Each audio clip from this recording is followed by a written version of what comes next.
Good morning, team. I wanted to have a chat this morning about something that I can tell you I am a seasoned pro in, and it is lack of sleep. So today let's chat about the sleep deprivation dilemma and how lack of sleep affects weight loss or fat loss goals and our hunger hormones. So it's very easy in our fast-paced world that sleep is often the first thing that we sacrifice to meet our really demanding schedules. But also for when we have young families like ourselves that need a lot of patience and energy for sometimes years at a time, where you don't sleep well, you deal with sicknesses, and you basically bed hop all night, every night. So what people are really unaware of, though, is the significant impact that sleep deprivation can have on our bodies, particularly on our fat loss goals and our hunger hormones. So if you're really struggling with fat loss and you know that sleep is not great for you, you might find this video really, really helpful.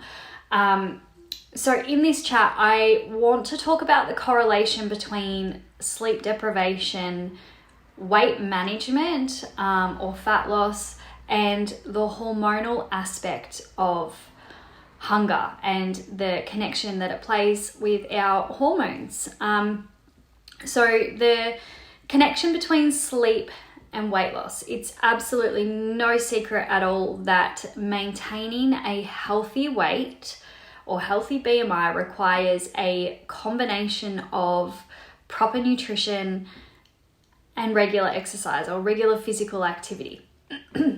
But being sleep deprived, or, understanding that sleep plays a crucial role in this equation as well, is often overlooked. We think that we can out-train, or that we can just eat really well and we can skip sleep and keep pushing ourselves and everything will be okay. But research has consistently shown the opposite to that. It's shown that inadequate sleep directly affects our metabolism and our appetite regulation, so we can't regulate, and our overall ability to lose weight. So let's consider the two hunger hormones that are at play. The two key hormones that regulate our appetite are ghrelin and leptin. If you haven't heard of these, I'll give you a quick run through. Ghrelin is responsible for stimulating hunger, while leptin signals fullness and suppresses our appetite. So think about both of those things, and when we're sleep deprived, the delicate balance between these two hormones is going to be disturbed. It's going to lead to increased hunger and decreased satiety. So sleep deprivation and ghrelin, let's start there. When we don't get enough sleep, the production of ghrelin surges. So this increase in our ghrelin levels leads to heightened hunger, making it so much harder to resist food cravings.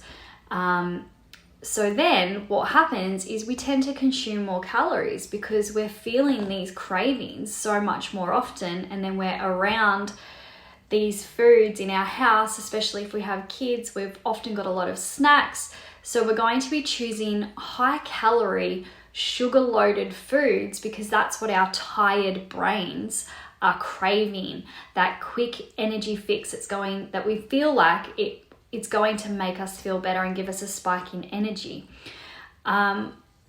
Then if we talk about sleep deprivation and the hormone leptin, on the other hand, sleep deprivation causes a decrease in our leptin levels, okay? So this drop in leptin makes it difficult for our brains to receive the signals that we're feeling full and that we've consumed enough food. So as a result, we're going to continue, or we may end up overeating leading to unwanted weight gain because we're over consuming our calories. So you can see how detrimental this can be if we're in a fat loss phase. It can lead to just derailing all of those fat loss efforts when these hunger hormones are either increasing or decreasing when they should be doing the opposite. So the vicious cycle here is that this disrupted balance of ghrelin and leptin creates a cycle of sleep deprivation, increasing hunger, leading to more impulsive eating habits, which then further disrupts our sleep quality as well. Because if you have ever had a night out where you overindulge or you binge or you have a lot of junk food, some drinks, you'll notice that your sleep quality is usually pretty average. So you can see this vicious cycle. This is then going to contribute to even more unwanted weight gain, making it even more challenging to achieve our desired fat loss goals. And as soon as we see our goals not happening, or these things unraveling in front of us, our motivation also takes a huge dive, and our drive to keep pushing because we're not seeing those results. So what can we do to improve our sleep quality? To start with, we can break the cycle and support our fat loss journey by improving our sleep. Okay, and it becomes paramount to do this when you are in a fat loss phase. So obviously you can do things to supplement, but we want to also consider a consistent sleep schedule. So trying to get to bed at roughly the same time and getting up at roughly the same time, aiming for 7 to 9 hours, is going to help promote hormonal balance. Then also thinking about the environment that we create. Do we want a bright, loud room? No, we want to make our bedroom help us sleep. So keeping it dark, quiet, and cool. Consider blackout curtains, earplugs, these types of things, white noise. We have it for babies. We can always do it for ourselves. You can have the water or the rain noise if that helps you sleep. Another thing that you can do is prioritize relaxation techniques. So incorporating some downtime or relaxation techniques like meditation, massage, those types of things into your bedtime routine, reading a book, practicing some yoga, doing your stretch routine, taking a warm bath or shower. Creating this wind down period rather than just jumping straight into bed from being on your computer or in front of the TV is helping your body signals that it's time to go to sleep. Another thing when we're feeling really sleep deprived is we increase our stimulant intake. So we increase caffeine. We want to limit these. We want to limit caffeine, nicotine, alcohol, all of these things close to bedtime because they can then disrupt your ability to fall asleep and have a restful, good quality sleep. Now, all of these things though are very difficult to consider when you are a new mum or a new dad, or you just have kids that are unwell and you can't sleep. So we do still need to consider that as well. Next time you're finding yourself struggling with your fat loss goals, I'll try and wrap this up, but next time you're finding yourself struggling with your fat loss goals, take a moment to evaluate your sleep habits. You might be thinking about your training, you might be thinking about your food, your supplementation, your steps, your energy output. Have you thought about your sleep and your sleep habits? Remembering that sleep deprivation can undermine even the most disciplined diet and exercise routine, okay?